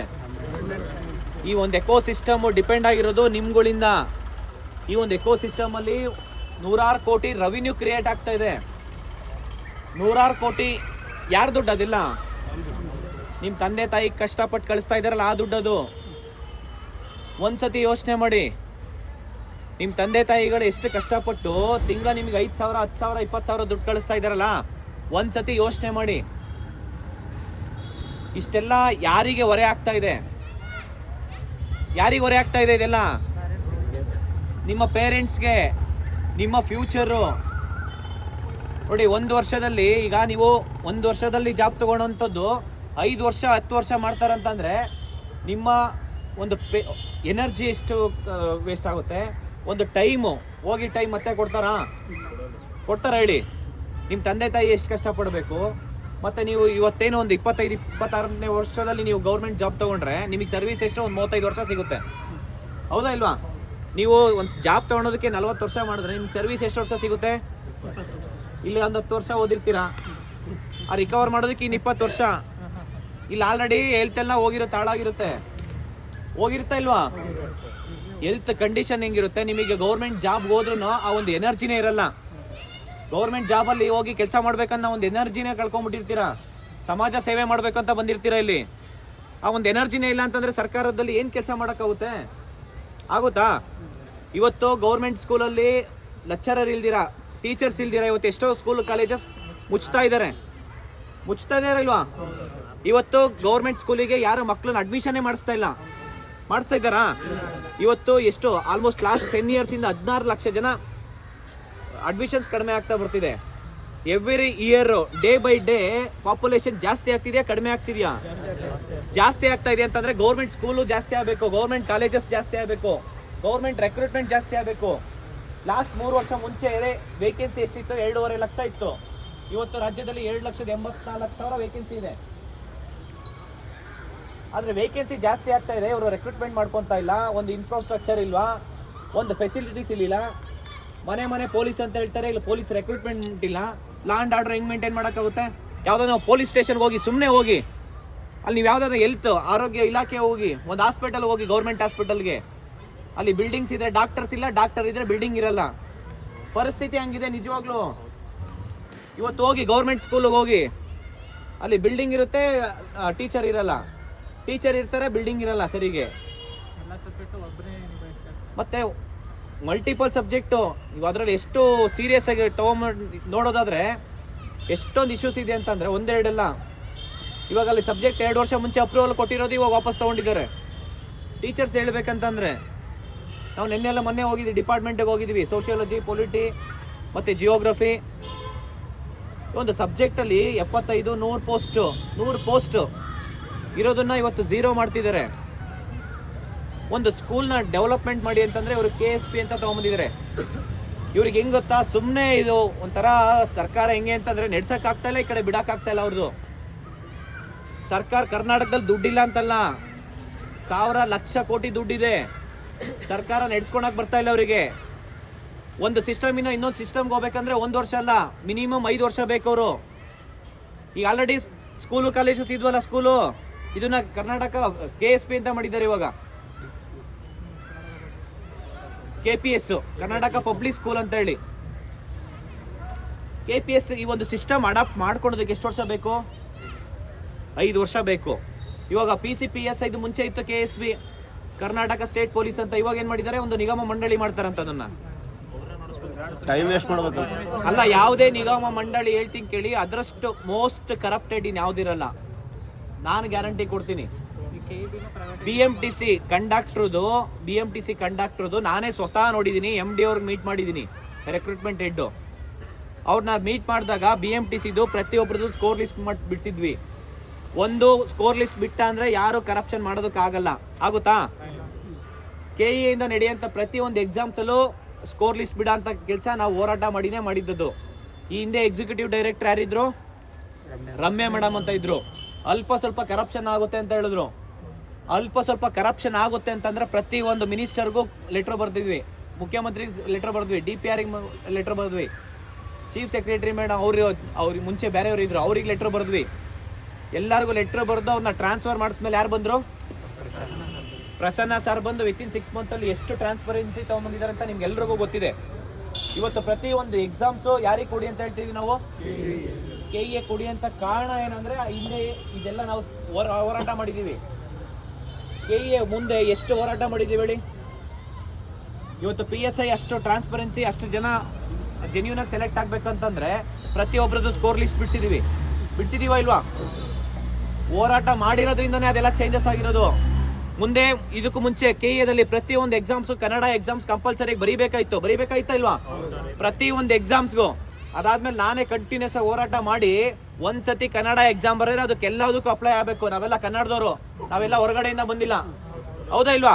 ಪ್ರತಿಯೊಂದು ಎಕ್ಸಾಮ್ಸ್ಗೆ ಹೋಗ್ಬೇಕಾದ್ರೆ 5,000 10,000 ದುಡ್ಡು ಖರ್ಚು ಮಾಡಬೇಕಾಯ್ತು. ಆಗ ಇರ್ಲಿಲ್ಲ. ಅದೆಲ್ಲ ಇವಾಗ ಒಂದ್ಸತಿ ಎಕ್ಸಾಮ್ ಬರೆದ್ರೆ ಎಲ್ಲದಕ್ಕೂ ಅಪ್ಲೈ ಆಗುತ್ತಾ? ಇದನ್ನ ಫಸ್ಟ್ ವಿಕಾಸ್ ಸರ್ ಹತ್ರ ಮಾತಾಡಿದ್ವಿ, KPSC ಹತ್ರ. KPSCಯಲ್ಲೂ ಮುಂಚೆ ಹಿಂಗೆ ಇತ್ತು, ಹೌದಾ ಇಲ್ವಾ? ಅದನ್ನ KPSC ಮಾದರಿ ತರ KEದಲ್ಲಿ ತಗೊಂಬಂದ್ವಿ. ಕೆಲವೊಂದು ಚೇಂಜಸ್ ಒಂದಿಂದಲ್ಲಿ ಬರಲ್ಲ, ಎಲ್ಲರೂ ಒಗ್ಗಟ್ಟಾಗಿ ಪ್ರಶ್ನೆ ಮಾಡಿದ್ರೆ ಮಾತ್ರ ಚೇಂಜಸ್ ಆಗುತ್ತೆ. UGC ನಿಯಮ ನೋಡಿದ್ರಲ್ಲ, UGC ಅಪ್ಲೈ ಮಾಡಿ ನೆಟ್ಟು ಸ್ಟೆಟ್ PhD ಹೋಲ್ಡರ್ಸ್ಗೆ ನ್ಯಾಯ ಕೊಡಿಸಿದ್ಯಾರು? ಎಷ್ಟು ಹೋರಾಟ ಮಾಡಿದ್ವಿ, ಮಿನಿಸ್ಟರ್ನ ಎದುರಾಕೊಂಡಿದ್ವಿ, ಡಿಪಾರ್ಟ್ಮೆಂಟಿಗೆ ಮಲ್ಟಿಪಲ್ ಟೈಮ್ಸು ಫ್ರೀಡಮ್ ಪಾರ್ಕಲ್ಲಿ ಹೋರಾಟ ಮಾಡಿದ್ವಿ, ಯಾರಿಗೂ ಬಿಟ್ಟಿಲ್ಲ. ಅರ್ಥ ಮಾಡ್ಕೊಳ್ಳಿ, ಎಲ್ಲರೂ ಒಗ್ಗಟ್ಟಾದ್ರೆ ಮಾತ್ರ ಏನಾದರೂ ಚೇಂಜಸ್ ಆಗುತ್ತೆ. ಇವತ್ತು 10,500 ಜನ ಜೆನ್ಯೂನ್ ಕ್ಯಾಂಡಿಡೇಟ್ಸ್ ಇದ್ದಾರೆ. ಇವತ್ತು ಅವ್ರದ್ದೇ ಅಂತಲ್ಲ, KPSC ಇರ್ಬೋದು, KPTCಯಲ್ಲೂ, KPCಯಲ್ಲೂ ಪ್ರತಿಯೊಂದೂ ಅಷ್ಟೇ. ಇವತ್ತು ಯಾರೇ ಸೆಲೆಕ್ಟ್ ಆದರೂ ಅವರು ಜೆನ್ಯೂನು, ಯಾರು ಕಷ್ಟಪಟ್ಟು ಓದ್ತಾ ಇದ್ದಾರೆ ಅವರಿಗಷ್ಟೇ ಜಾಬ್ ಸಿಗ್ಬೇಕಂತ ಒಂದೇ ಉದ್ದೇಶಕ್ಕೆ. ನೀವು ಜಾಬ್ ತಗೊಳೋದೇ ಇಂಪಾರ್ಟೆಂಟ್ ಇದೆ, ಒಂದು ಜಾಬ್ ತೊಗೊಳೋದು ಅಷ್ಟು ಈಸಿ ಇಲ್ಲ. ಇವಾಗ ನೀವೆಲ್ಲ ವರ್ಷಾನುಗಟ್ಟಲೆ ಓದ್ತಾ ಇದ್ದೀರಾ, ಸರ್ಕಾರ ಏನು ಹೇಳ್ತಿದೆ? ನೋಟಿಫಿಕೇಶನ್ ಮಾಡ್ತೀನಿ ಅಂತ ಹೇಳ್ತಿದೆ. ಆದ್ರೆ ಇಷ್ಟು ದಿನ ಮಾಡ್ತೀನಿ ಅಂತ ಹೇಳಿದ್ರು, ಇವಾಗ ಏನ್ ಹೇಳ್ತಿದ್ದಾರೆ? ಕೋರ್ಟಲ್ಲಿ ಇದೆ ಅಂತ ಹೇಳ್ತಿದ್ದಾರೆ. ಕೋರ್ಟು ನಾವೇನು ಇಂಟರ್ನ್ಯಾಷನಲ್ ಕೋರ್ಟ್ ಆಫ್ ಜಸ್ಟಿಸ್ಗೆ ಹೋಗ್ಬೇಕಾಗಿಲ್ಲ, ಕೋರ್ಟ್ ಅದು ಇಲ್ಲೇ ಇದೆ. ಇಲ್ಲಿರೋ ಕೋರ್ಟಿಗೆ ನೀವು ಅಟೆಂಡ್ ಆಗ್ಬೇಕಷ್ಟೇ. ಇಲ್ಲಿರೋ ಕೋರ್ಟಿಗೆ ಅಟೆಂಡ್ ಆಗಿ ನೀವು AG ಅವ್ರನ್ನ ಕಳಿಸಿ. ಇಲ್ಲ ನಾವು ಈ ಥರ ಮೆಮೋ ಮೂವ್ ಮಾಡ್ಕೊಳ್ಳಿ. ಒಂದು ನೆಕ್ಸ್ಟ್ 2ನೇ ತಾರೀಕು ಏನು ಮಾರ್ಚಲ್ಲಿ ಇದೆ, ಮಾರ್ಚ್ 2ನೇ ತಾರೀಕು ಇರೋಂಥ ಒಂದು ಕೋರ್ಟ್ ಹಿಯರಿಂಗು ಮುಂದೆ ಹಾಕೊಳ್ಳಿ, ಒಂದು ಮೆಮೋ ಮೂವ್ ಮಾಡ್ಕೊಳ್ಳಿ. ಇಲ್ಲ ನಾವು ಇಷ್ಟು % ಮೇಲೆ ನಾವು ರೆಕ್ರೂಟ್ಮೆಂಟ್ ಮಾಡ್ಕೊತೀವಿ, 6% ನಾವು ಹೋಲ್ಡ್ ಮಾಡ್ತೀವಿ ಅಂತ ಹೇಳಿದ್ರೆ ಯಾರಾದರೂ ಕೇಳ್ತಾರಾ? ಹೋರಾಟ ಅಂತ ಮಾಡೋಂಥ ಪರಿಸ್ಥಿತಿ ಇದೆಯಾ? ಇಲ್ಲಿ ಓದಬೇಕು, ಹೋರಾಟ ಮಾಡಬೇಕು, ಎಲ್ಲದೂ ನಾವೇ ನೋಡ್ಕೊಬೇಕು ಅಂತಂದ್ರೆ ತುಂಬ ಕಷ್ಟ ಆಗಲ್ವಾ? ಎಷ್ಟೊತ್ತಿ ಅಂತ ಹೋರಾಟ ಮಾಡಬೇಕು? ಸರ್ಕಾರ ಅರ್ಥ ಮಾಡ್ಕೊಬೇಕು. ಇದು 1-2 ದಿನ ಅಲ್ಲ. ಈ ಸತಿ ಮಾತ್ರ ನಾನು ಸರ್ಕಾರಕ್ಕೆ ಯಾವುದೇ ಕಾರಣಕ್ಕೂ ಬಿಡಲ್ಲ. ಈ ಒಂದು ಹೋರಾಟ ನಾವು ರೆಕ್ರೂಟ್ಮೆಂಟ್ ಸ್ಟಾರ್ಟ್ ಮಾಡೋ ತನಕ ಅಂಟಿಲ್ ಏನಪ್ಪ ಅಂದರೆ ರೆಕ್ರೂಟ್ಮೆಂಟ್ ಏನು ನೋಟಿಫಿಕೇಶನ್ಸ್ ಇದೆ ಆ ನೋಟಿಫಿಕೇಶನ್ ರಿಲೀಸ್ ಮಾಡಿ, ಯಾವ ಡೇಟಲ್ಲಿ ಎಕ್ಸಾಮ್ ಕಂಡಕ್ಟ್ ಮಾಡ್ತೀವಿ, ಯಾವ ಟೈಮಲ್ಲಿ ರಿಸಲ್ಟ್ಸ್ ಬಿಡ್ತೀವಿ, ಯಾವ ಟೈಮಲ್ಲಿ ಆರ್ಡರ್ ಕಾಪಿ ಕೊಡ್ತೀವಿ, ಒಂದು ಈವೆಂಟ್ ಆಫ್ ಕ್ಯಾಲೆಂಡರ್ ಮೇಂಟೈನ್ ಮಾಡಿ. ನೀವು ಇದನ್ನೆಲ್ಲ ಕಂಪ್ಲೀಟ್ ಮಾಡಬೇಕಂದ್ರೆ ಕಡಿಮೆ ಅಂತಂದರೆ 1 ವರ್ಷ ಬೇಕು. ಇವಾಗೇ ನೀವು ಟೀಚರ್ ವೇಕೆನ್ಸಿ ಫಿಲ್ ಮಾಡಿ ನೆಕ್ಸ್ಟ್ ಅಕಾಡೆಮಿಕ್ ಇಯರ್ ಜೂನ್ಗೆ ನೀವು ರೆಕ್ರೂಟ್ಮೆಂಟ್ ಮಾಡ್ಕೊಬೇಕು ಅಂದ್ಕೊಂಡ್ರೆ ಅದು ಇವಾಗ ನೋಟಿಫಿಕೇಶನ್ ಆಗಬೇಕಲ್ವಾ? ಈಗಾದ್ರೆ ತಾನೇ ನೆಕ್ಸ್ಟ್ ಅಕಾಡೆಮಿಕ್ ಇಯರ್ ರೆಕ್ರೂಟ್ಮೆಂಟ್ ಮಾಡ್ಕೊಳಕ್ಕಾಗೋದು, ಹೌದಾ ಇಲ್ವಾ? ಪ್ರತಿಯೊಂದು ಇಲಾಖೆಯಿಂದನೂ ಅಷ್ಟೇ, ಪ್ರತಿಯೊಂದು ಇಲಾಖೆಯಿಂದ ನಾನು ಮೊನ್ನೆ ಹೋಗಿದ್ದೀನಿ. ಅಲ್ಲಿ ಪ್ರಿನ್ಸಿಪಲ್ ಸೆಕ್ರೆಟರಿ ಅವ್ರ ಮೇಡಮ್ ಹತ್ರ ಮಾತಾಡಿದಾಗ ಈ ಒಂದು ಡಿಪಾರ್ಟ್ಮೆಂಟಲ್ಲಿ ನಾನು ತುಂಬ ಜನ ನೋಡಿರಬೇಕು, ಟೀಚರ್ಸು ಅಂದ್ರೆ ಕಂಪ್ಯೂಟರ್ ಟೀಚರ್ಸ್ ಇರ್ಬೋದು, ಸಂಗೀತ ಟೀಚರ್ಸ್ ಇರ್ಬೋದು, ಇದೆಲ್ಲ ರೆಕ್ರೂಟ್ಮೆಂಟ್ ಆಗಿ ತುಂಬ ವರ್ಷ ಆಯ್ತು ಅಂತೇಳಿ. ಈ ಒಂದು ದೈಹಿಕ ಶಿಕ್ಷಕರದ್ದು ಅಷ್ಟೇ 17 ವರ್ಷ ಆಗಿದೆ. ಸಂಗೀತ ಟೀಚರ್ಸ್ 2008-9 ನೋಟಿಫಿಕೇಶನ್ಸ್ ಆಗಿರೋದು. ಪ್ರತಿ ಒಂದು ಇಲಾಖೆಯಿಂದನೂ ನೋಟಿಫಿಕೇಶನ್ ಆಗಬೇಕು ಅಂತಲೇ ಪ್ರೆಸರ್ ಆಗ್ತಾ ಇದ್ದೀವಿ. ಬಟ್ ಈ ನೋಟಿಫಿಕೇಶನ್ನು ಈ ಸದ್ಯದಲ್ಲ ಆಗಬೇಕು ಅಂತಂದರೆ ನಾವೆಲ್ಲ ಏನು ಮಾಡಬೇಕು? ಇಲ್ಲ ನೋಡಿ, ಇಲ್ಲ ನಂಗೆ ಅರ್ಥ ಆಯಿತು. ಏನು ಗೊತ್ತಾ, ಕಾನ್ಸ್ಟಿಟ್ಯೂಷನಲ್ಲಿ ಯಾರಿಗೂ ಪೀಸ್ಫುಲ್ ಅಸೆಂಬಲ್ ಅನ್ನೋದಿದೆ, ಅರ್ಥ ಮಾಡ್ಕೊಳ್ಳಿ. ಯಾರಿಗೂ ತೊಂದರೆ ಆಗಬಾರ್ದು. ನಮ್ಮ ಹೋರಾಟ ಏನಂದರೆ ಅನಿರ್ದಿಷ್ಟಾವಧಿ ಬೇಕಾದ್ರೆ ಕುತ್ಕೊಂಡು ಹೋರಾಟ ಮಾಡೋಣ. ಅಲ್ಲ ಈಗ ನೋಡಿ, ಆ ರೀತಿ ಏನಾದರೂ ಹೋರಾಟ ಮಾಡೋಂಥ ಪರಿಸ್ಥಿತಿ ಬಂದರೆ ನಾನಷ್ಟೇ ನಿಂತ್ಕೊಂತೀನಿ, ಯಾರಿಗೂ ತೊಂದರೆ ಕೊಡೋ ಅಂಥ ಅವಶ್ಯಕತೆ ಇಲ್ಲ. ಅರ್ಥ ಮಾಡ್ಕೊಳ್ಳಿ. ನಿಮ್ಗಳಿಗೆಲ್ಲ ಆ ರೀತಿ ಏನಾದ್ರು ಮಾಡಲೇಬೇಕು ಅಂತ ಅನ್ನೋದಾದ್ರೆ ನಾನು ನಿಂತ್ಕೊಂತೀನಿ ಮುಂದೆ, ನಿಮ್ಗೆಲ್ಲ ಏನೂ ಆಗ್ಬಾರ್ದು ಅಷ್ಟೇ. ಅರ್ಥ ಮಾಡ್ಕೊಳ್ಳಿ. ನಿಮ್ಮ ಮನೇಲಿ ಆ ಥರ ಹೇಳ್ಬಿಟ್ಟು ಕಳ್ಸಿಲ್ಲ, ನಿಮ್ಮ ಮನೇಲಿ ಹೇಳಿ ಕಳ್ಸಿದಾರಾ? ನಿಮ್ಮ ಮನೇಲಿ ಆ ಥರ ಏನಾದರೂ ಹೇಳಿ ಕಳ್ಸಿದ್ರೆ ನನಗೆ ಇವಾಗೇ ಕೊಡಿ, ನಿಮ್ಮ ಒಂದು ಏನು ಆಧಾರ್ ಕಾರ್ಡ್ ಕೊಡಿ. ನಾನು ನಿಮ್ದು ಯಾರ್ಯಾರು ಆ ಥರ ಹೋರಾಟ ಮಾಡಬೇಕು ಅಂತ ನಾನು ನಿಮ್ಮ ಜೊತೆ ನಾನು ಬರ್ತೀನಿ. ನಿಮ್ಮ ತಂದೆ ತಾಯಿಗೆ ಒಂದ್ಸತಿ ಕೇಳೋಣ, ಈ ಥರ ಹೋರಾಟ ಮಾಡ್ಬೇಕಂತ ಕೇಳ್ತಿದ್ದಾರೆ ಅಂತ ಹೇಳಿ. ಸೀರಿಯಸ್ಲಿ ಹೇಳ್ತಾ ಇದೀನಿ. ನೀವು ಹೋರಾಟ ಯಾವ ರೀತಿ ಮಾಡಬೇಕು ಅಟ್ಲೀಸ್ಟ್ ನಾನು ಹೇಳ್ತಾ ಇದೀನಲ್ವಾ, ಇದನ್ನ ಮಾಡಲೇಬೇಕು ಅಂತ ಅಂದರೆ ಪ್ರತಿಯೊಬ್ಬರು ಪ್ರಶ್ನೆ ಮಾಡಿ. ಮಲ್ಟಿಪಲ್ ಆಪ್ಷನ್ ಇದೆ. ಈಗ ಇಲ್ಲಿ 1 ಲಕ್ಷ ಜನ ಇದಾರಲ್ಲ, 1 ಲಕ್ಷ ಜನ ಒಂದು ಟೈಮ್ ಬಂದ್ರೆ ಯಾಕಾಗಲ್ಲ ಹೇಳಿ? ಒಂದು ಕರೆ ಕೊಡ್ಬೇಕಂತ ಏನೂ ಇಲ್ಲ. ಒಬ್ಬೊಬ್ರು 100 ಜನ ಕರ್ಕೊಂಬರ್ಬೇಕು, ಈ ತರ ಇದೆ ಅಂತ ಹೇಳಿ. ಇಲ್ಲ ಅವ್ರು ಅಂಜಲ್ಲ. ಇಲ್ಲಿ ಮೀಟಿಂಗ್ ಮಾಡ್ತಾ ಇದೀವಿ ಅಂತಂದ್ರೆ 10,000 ಜನ ಇರಬೇಕು. ಅದನ್ನ ಯಾರು ಮಾಡ್ಬೇಕು? ಅದನ್ನ ನೀವೇ ಮಾಡಬೇಕು. ನೀವು ಮಾಡಿದ್ರೆ ಮಾತ್ರ ಆಗುತ್ತದು. ಇಲ್ಲಿ ಇದಾರ ಇಲ್ವಾ? ಇಲ್ಲಿ ಫ್ರೀಯಾಗಿ ಒಂದ್ಸತಿ ಊಟ ಕೊಡ್ತೀವಿ ಅಂತಂದ್ರೆ ಅಲ್ಲಿ 1,000 ಜನ ಇರ್ತಾರೆ ಹೇಳಿ? 1,000 ಜನ ಇರ್ತಾರೆ. ಫ್ರೀಯಾಗಿ ಊಟ, ಫ್ರೀಯಾಗಿ ಏನಾದ್ರು ಇಲ್ಲಿ ಟೀ ಕಾಫಿ ಇದೆ ಅಂತ ಅಂದ್ಬಿಟ್ಟು ಸಾಕು, ಊಟ ಬೇಡ, ಫ್ರೀಯಾಗಿ ಟೀ ಸಿಗುತ್ತೆ ಅಂತ ಹೇಳಿದ್ರು 10,000 ಜನ ಬೇಕಾದ್ರೆ ಬಂದು ಕುಡ್ಕೊಂಡು ಹೋಗ್ತಾರೆ ಬೆಳಗ್ಗೆ ಸಂಜೆ. ಅಲ್ಲ ಇದೇ ಹೇಳಿ ಸರ್, ಸಂಜೆ ಪಾರ್ಟ್ ಟೈಮ್ ಚಾರ್ಜ್ ಮಾಡ್ತಾರೆ ಮಕ್ಕಳಲ್ಲಿ.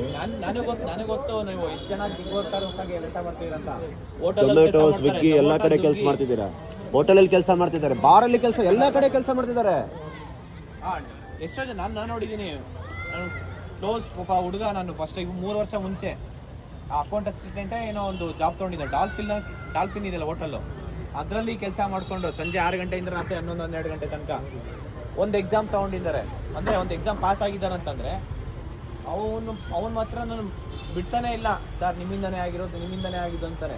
ಅಂದರೆ ಇವತ್ತು ಜೆನ್ಯೂನಾಗ ಓದೋಂಥವ್ರು ಮಲ್ಟಿಪಲ್ ಜಾಬಲ್ಲಿ ಸೆಲೆಕ್ಟ್ ಆಗಿದ್ದಾರೆ. ಬಿಕಾಸ್ ಯಾಕೆಂದರೆ ಕರಪ್ಷನ್ ಕಡಿಮೆ ಮಾಡ್ತಾ ಇದ್ದೀವಿ. ಕರಪ್ಷನ್ನು ಏನು ಮುಂಚೆ ಆಗ್ತಿತ್ತು ನೀವು ನೋಡಿರ್ಬೇಕು. ಒಂದೊಂದೇ ಸೆಂಟರಲ್ಲಿ ಎಷ್ಟು ಸೆಲೆಕ್ಟ್ ಆಗ್ತಾ ಇದ್ರು ಮುಂಚೆ? ಅಫ್ಜಲ್ಪುರಲ್ಲೆಲ್ಲ ಒಂದೇ ಸೆಂಟರಲ್ಲಿ ಒಂದೇ ಕ್ಲಾಸ್ ರೂಮಲ್ಲಿ ಸೀರಿಯಲ್ ನಂಬರ್ ಇತ್ತು. ಅದನ್ನ ಯಾರು ಮರೆಯಂಗಿಲ್ಲ. ಅದೆಲ್ಲ ಕಡಿಮೆ ಆಗಿದೆಯಾ ಇಲ್ವಾ? ಸೀರಿಯಸ್ಲಿ ಹೇಳಿ. ಒಂದೇ ಕಂಟಿನ್ಯೂಸ್, ಒಬ್ಬ ನಾನಾದ್ಮೇಲೆ ಇವರಾದ್ಮೇಲೆ ಇವ್ರು, ಹಿಂಗೆ ಕಂಟಿನ್ಯೂಸ್ ಆಗಿ ಒಂದೇ ಸೀರಿಯಲ್ ನಂಬರು. ಅವಾಗ ಯಾರಾದ್ರೂ ಕೇಳ್ತಾ ಇದ್ರಾ? ಅದು ಈ ತರ ಇವಾಗ ಆಗ್ತಿದ್ಯಾ? ಅದು ಮತ್ತೆ ಹಂಗ್ ಮಾಡಿದ್ರೆ ನಾವು ಇಲ್ಲೇ ಕುಂತ ಇದು ಮಾಡ್ಬೇಕು ಸ್ಟಡಿ. ಅದನ್ನೇ ಅರ್ಥ ಮಾಡ್ಕೊಳ್ಳಿ. ನೋಡಿ, ಇದೆಲ್ಲ ನಾನು ಹೇಳ್ತೀನಿ ಕೇಳಿ. ಜೆನ್ಯೂನ್ ಆಗಿ ಯಾರು ಓದ್ತಾ ಇದ್ದಾರೆ ಅವ್ರಿಗೆಲ್ಲರೂ ಜಾಬ್ ಸಿಗುತ್ತೆ. ಆ ಜಾಬ್ ಸಿಗ್ಬೇಕಂತಂದ್ರೆ ಎಲ್ಲರೂ ಏನಾಗಬೇಕು? ಒಗ್ಗಟ್ಟಾಗಬೇಕು. ಒಗ್ಗಟ್ಟಾಗೋದ್ರ ಜೊತೆ ಪ್ರಶ್ನೆ ಮಾಡಬೇಕು. ಯಾವುದೇ ಸಚಿವರು ಇದ್ರೆ ಬಿಡಬೇಡಿ, ನಿಮ್ಮ ಹಕ್ಕದು. ಒಂದು ವಿಚಾರ ಹೇಳ್ತೀನಿ ಕೇಳಿ. ಯಾವುದೇ ಸರ್ಕಾರ ಆಗಿರ್ಬೋದು, ಒಂದು ಯಾವುದೇ ಪಕ್ಷ ಇದ್ರೂ ಒಂದ್ಸತಿ ಸರ್ಕಾರ ಅಂತ ಫಾರ್ಮ್ ಆದ್ಮೇಲೆ ಅದು ಎಲ್ರಿಗೂ ಈಕ್ವಲ್ ಆಗಿ ನೋಡ್ಬೇಕಾಗುತ್ತೆ. ಅವ್ರೊಂದು ಸಣ್ಣ ಫಂಕ್ಷನ್ ಮಾಡಂಗಿಲ್ಲ ಸರ್ಕಾರ ದುಡ್ಡಿಂದ. ಅರ್ಥ ಮಾಡ್ಕೊಳ್ಳಿ. ಯಾಕೆ ಹೇಳಿ? ಸರ್ಕಾರ ಅಂತ ಬಂದ್ರೆ ಎಲ್ರಿಗೂ ಈಕ್ವಲ್ ಆಗಿ ನೋಡ್ಬೇಕದು. ಇಲ್ಲ ನೀನು ನನಗೆ ಓಟ್ ಹಾಕಿದ್ಯಾ, ನನಗೆ ಓಟ್ ಹಾಕಿಲ್ಲ ಅಂತ ಏನು ಡಿಸ್ಕ್ರಿಮಿನೇಷನ್ ಮಾಡಂಗಿಲ್ಲ. ಅದು ರೈಟ್ ಟು ಪ್ರೈವೇಸಿ. ನೀನು ಓಟ್ ಹಾಕಿರೋದು ಹೇಳ್ಬಿಟ್ಟು ಓಟ್ ಹಾಕಿದ್ರೆ ಅವ್ರಿಗೆ ತೋರಿಸ್ಕೊಂಡು ಓಟ್ ಹಾಕಿದ್ರೆ ಯಾರಾದರೂ ಹೇಳಿ ಹಾಕಿದ್ರಾ? ನನ್ನ ಇಷ್ಟ ಅದು. ಸರ್ಕಾರ ಬಂದಮೇಲೆ ಅವ್ರಿಗೇನು ಟ್ರೀಟ್ ಮಾಡ್ತಿರೋ ನನಗೂ ಅದೇ ಥರ ಟ್ರೀಟ್ ಮಾಡಬೇಕು. ಅದು ಡೆಮೋಕ್ರೆಸಿ ಅಂತಂದರೆ. ಅರ್ಥ ಮಾಡ್ಕೊಳ್ಳಿ. ಇವತ್ತು ಯಾವುದೇ ಸರ್ಕಾರ ಆಗಿರ್ಬೋದು, ಇಲ್ಲ ನೀನು BJPಗೆ ಓಟ್ ಹಾಕಿದ್ಯಾ, ಇಲ್ಲ ನೀನು ಕಾಂಗ್ರೆಸ್ಗೆ ಓಟ್ ಹಾಕಿದ್ಯಾ, ನಿನಗೆ ನೋಟಿಫಿಕೇಶನ್ ಇಲ್ಲ ಅಂತ ಹೇಳುತ್ತಾ? ಹಂಗಿಲ್ಲ. ಅದನ್ನು ಅರ್ಥ ಮಾಡಿಕೊಂಡು ಸರ್ಕಾರ ನೋಟಿಫಿಕೇಶನ್ ಮಾಡಲೇಬೇಕು. ಅದನ್ನು ಸರ್ಕಾರದ ಜವಾಬ್ದಾರಿ ಏನು ಹೇಳಿ? ಎಲ್ಲರೂ ಆಡಳಿತ ಕರೆಕ್ಟಾಗಿ ಕೊಡಬೇಕು. ನೀವು ಆಡಳಿತ ಕರೆಕ್ಟಾಗಿ ಕೊಡ್ತಾರೆ ಅಂತಲೇ ಇಷ್ಟೆಲ್ಲ ಓಟ್ ಹಾಕಿ ಇಷ್ಟು ಸೀಟ್ಸ್ ಬಂದು ಗೆದ್ದಿರೋದು. ಈಗ ನಾವು ತೋರ್ಸ ಅಂತ ಸನ್ನಿವೇಶ ಅವರೇ ತಗೊಂಡ್ಬಂದಿದ್ದಾರೆ. ಹೌದಾ ಇಲ್ವಾ? 24ನೇ ತಾರೀಕು ಡೇಟೇ ಮರ್ತೋಗ್ಬಿಟ್ಟಿದ್ದೀರಾ?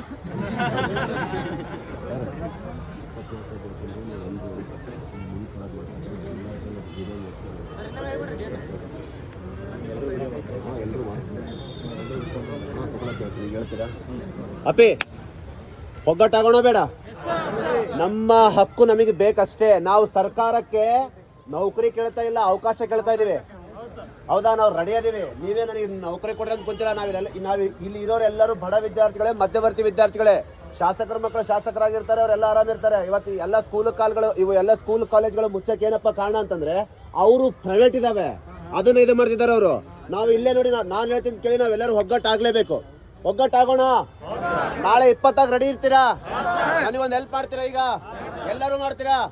ನಿಮ್ಮ ಮೊಬೈಲ್ ತೆಗಿರಿ, ನಾನು ಸ್ಟಾರ್ಟ್ ಅಂತ ಹೇಳ್ತೀನಿ. 1 ನಿಮಿಷದ ಒಳಗಡೆ ಅವ್ರು ಸರ್ ಮಾತಾಡ್ತಾರೆ, ಅದನ್ನು ನೀವು ವಿಡಿಯೋ ಮಾಡಿಕೊಂಡು ನಿಮ್ಮ ಪ್ರತಿ ವಾಟ್ಸಪ್ ಸ್ಟೇಟಸ್ ಹಾಕ್ಲೇಬೇಕೀಗ ಪ್ಲೀಸ್. ಇಲ್ಲ ಅಂದರೆ ನಾವು ಇದು ರೀಚ್ ಆಗಲ್ಲ. ಎಲ್ಲರೂ ತೆಗಿರಿ ಮೊಬೈಲ್ ಪ್ಲೀಸ್, ಎಲ್ಲರೂ ತೆಗಿರಿ. ನಾನು ಸ್ಟಾರ್ಟ್ ಅಂತ ಹೇಳ್ತೀನಿ. ಆ ವಿಡಿಯೋ ರೆಕಾರ್ಡ್ ಮಾಡ್ಕೊಳ್ಳಿ.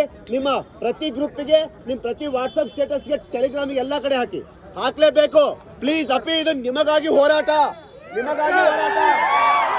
ತಗೊಳ್ಳಿ, ಬೇಗ ತಗೊಳ್ಳಿ. Don't waste your time. Come on everyone. ರೆಡಿನಾ? ಓಕೆ. ಸ್ಟಾರ್ಟ್ ಮಾಡಬೇಡಿ, 1 ನಿಮಿಷ. ನಾ ಸ್ಟಾರ್ಟ್ ಅಂತೀನಿ, ಸ್ಟಾರ್ಟ್ ಮಾಡ್ಕೊಳ್ಳಿ. ಅದು ಸ್ಟೇಟಸ್ ಹಾಕಿ ಮುಟ್ಟಬೇಕು, ಅಸೆಂಬ್ಲಿ ಮುಟ್ಟಬೇಕು. ಓಕೆನಾ? ರೆಡಿನಾ? Be ready. 1 ನಿಮಿಷ ಸರ್, ಸ್ವಲ್ಪ ಜೋರ್ ಮಾತಾಡಿ. ಆಗ ನಾ ಸ್ಟಾರ್ಟ್ ಅಂತೀನಿ, ಸ್ಟಾರ್ಟ್ ಮಾಡಿ. Okay, start. ನಮ್ಮ ರಾಜ್ಯದಲ್ಲಿ ಕಳೆದ 3 ವರ್ಷದಿಂದ ಯಾವುದೇ ರೆಕ್ರೂಟ್ಮೆಂಟ್ ಆಗಲಿಲ್ಲ. ಈ ಒಂದು ಸರ್ಕಾರ ಬಂದು ಒಂದೇ ವರ್ಷದಲ್ಲಿ 1 ಲಕ್ಷ ವೇಕೆನ್ಸಿ ಫಿಲ್ ಮಾಡ್ತೀನಿ ಅಂತ ಹೇಳಿದ್ರು. ಆದರೆ 5,000 ವೇಕೆನ್ಸಿ ಫಿಲ್ ಆಗಿಲ್ಲ. ಅದನ್ನು ನಾವು ಖಂಡಿಸಿ ಇದೇ ತಿಂಗಳು ಫೆಬ್ರವರಿ 24ನೇ ತಾರೀಕು ಮಂಗಳವಾರ ಧಾರವಾಡದಲ್ಲಿರುವ ಶ್ರೀನಗರದಿಂದ DC ಕಚೇರಿ ತನಕ ನಾವು ಪಾದಯಾತ್ರೆ ಮಾಡ್ತಾ ಇದ್ದೀವಿ. ಈ ಒಂದು ಪಾದಯಾತ್ರೆಗೆ ರಾಜ್ಯದಲ್ಲಿರುವ ಎಲ್ಲ ಯುವಕರು ಬಂದು ಕೈ ಜೋಡಿಸ್ಬೇಕು. ಈ ಒಂದು ಹೋರಾಟ ನಮ್ಮ ನೇಮಕಾತಿ ಏನು ಸರ್ಕಾರದಲ್ಲಿ ಏನು ಪ್ರಣಾಳಿಕೆಯಲ್ಲಿ ಹೇಳಿದ್ರು, ಮತ್ತು ರಾಜ್ಯ ಸರ್ಕಾರ ಏನಿವಾಗ ಕೋರ್ಟಲ್ಲಿ ಆದೇಶ ಇದೆ, ಕೋರ್ಟಲ್ಲಿ ಕೇಸ್ ಇದೆ, ಅದನ್ನು ಸಾಲ್ವ್ ಮಾಡ್ತಾರೋ ಇಲ್ಲ ಗೊತ್ತಿಲ್ಲ. ಆದರೆ ಇವರು ಬೇಕು ಅಂತ ರೆಕ್ರೂಟ್ಮೆಂಟ್ ಮಾಡ್ತಾ ಇಲ್ಲ. ಈ ಒಂದು ರೆಕ್ರೂಟ್ಮೆಂಟ್ ಈ ಕೂಡಲೇ ಮಾಡಬೇಕು ಅಂತಂದರೆ ಎಲ್ಲರೂ ಒಗ್ಗಟ್ಟಾಗಿ ಸರ್ಕಾರಕ್ಕೆ ಪ್ರಶ್ನೆ ಮಾಡಲೇಬೇಕು. ಯಾಕೆ ಅಂತಂದರೆ ಇಲ್ಲಿ ರಾಜ್ಯದಲ್ಲಿರೋ ಪ್ರತಿಯೊಬ್ಬ ಆಸ್ಪಿರೆಂಟ್ಸು, ಸ್ಪರ್ಧಾ ಆಕಾಂಕ್ಷಿಗಳು ಇವತ್ತು ಗಿಗ್ ವರ್ಕರ್ಸ್ ಆಗಿ ಕೆಲಸ ಮಾಡ್ತಿದ್ದಾರೆ, ಇವತ್ತು ಹೋಟ್ಲಲ್ಲಿ ಕೆಲಸ ಮಾಡ್ತಿದ್ದಾರೆ, ಝೊಮ್ಯಾಟೊ ಜಿಗ್ಗೆ ಕೆಲಸ ಮಾಡ್ತಿದ್ದಾರೆ. ಇವತ್ತು ನಾವು ಧಾರವಾಡದಲ್ಲಿ ಯಾವುದೇ ಹೋಟೆಲ್ ಹೋಗಿ ಬಾರ್ಗೆ ಹೋಗಿ ಅಲ್ಲೂ ಕೂಡ ಇವತ್ತು ಆಸ್ಪಿರೆಂಟ್ಸು ಪಾರ್ಟ್ ಟೈಮಲ್ಲಿ ಕೆಲಸ ಮಾಡ್ತಿದ್ದಾರೆ. ಇವತ್ತು ಎಷ್ಟೋ ಜನ ಕಾಂಕ್ರೀಟ್ ಕೆಲಸ ಅಂದರೆ ಊರುಗಳಿಗೆ ಹೋಗಿ ಹೊಲ ಗದ್ದೆ ಕೆಲಸ ಮಾಡೋಂಥ ಪರಿಸ್ಥಿತಿಗೆ ಬಂದಿದೆ. ಇವತ್ತು ರಾಜ್ಯದಲ್ಲಿರುವ 15ರಿಂದ 20 ಲಕ್ಷ ಜನ ಸ್ಪರ್ಧಾ ಆಕಾಂಕ್ಷಿಗಳಿಗೆ ನ್ಯಾಯ ಸಿಗಬೇಕು ಅಂತಂದರೆ ಎಲ್ಲರೂ ಒಗ್ಗಟ್ಟಾಗಿ ಇದೇ ತಿಂಗಳು ಫೆಬ್ರವರಿ 24ನೇ ತಾರೀಕು ಮಂಗಳವಾರ ಹೋರಾಟಕ್ಕೆ ಬೆಳಗ್ಗೆ 10 ಗಂಟೆಗೆ ಎಲ್ಲರೂ ಭಾಗವಹಿಸಿ. ಆಮೇಲೆ ಇದೇ ತಿಂಗಳು ಫೆಬ್ರವರಿ 25ನೇ ತಾರೀಕು ಬುಧವಾರ DC ಕಚೇರಿ ಮುಂದೆ ನಾವು ಅನಿರ್ದಿಷ್ಟಾವಧಿ ಹೋರಾಟ ಮಾಡೋಣ. ಈ ಒಂದು ಹೋರಾಟಕ್ಕೆ ಪ್ರತಿಯೊಂದು ಆಸ್ಪಿರೆಂಟ್ಸ್ ಭಾಗವಹಿಸಬೇಕು, ಎಲ್ಲರೂ ಸಪೋರ್ಟ್ ಮಾಡಬೇಕು. ಎಲ್ಲ ಕೋಚಿಂಗ್ ಇನ್ಸ್ಟಿಟ್ಯೂಟ್ ಇರ್ಬೋದು, ಮೆಂಟರ್ಸು, ಲೆಕ್ಚರರ್ಸು, ಈ ಒಂದು ಎಲ್ಲರೂ ಯಾವುದೇ ಭೇದ ಭಾವ ಇಲ್ಲದೆ ವಿದ್ಯಾರ್ಥಿಗಳ ಪರವಾಗಿ ಎಲ್ಲರೂ ಒಗ್ಗಟ್ಟಾಗಿ ಹೋರಾಟಕ್ಕೆ ಬನ್ನಿ. ಯಾವುದೇ ಸಂಘಟನೆ ಇರ್ಬೋದು, ಎಲ್ಲ ಸಂಘಟನೆಗಳು ಈ ಒಂದು ಹೋರಾಟಕ್ಕೆ ಬೆಂಬಲ ಸೂಚಿಸಬೇಕು ಅಂತ ಹೇಳ್ಬಿಟ್ಟು ಮನವಿ ಮಾಡ್ಕೊತೀನಿ. Thank you so much. ನಮಸ್ಕಾರ. ಎಲ್ಲ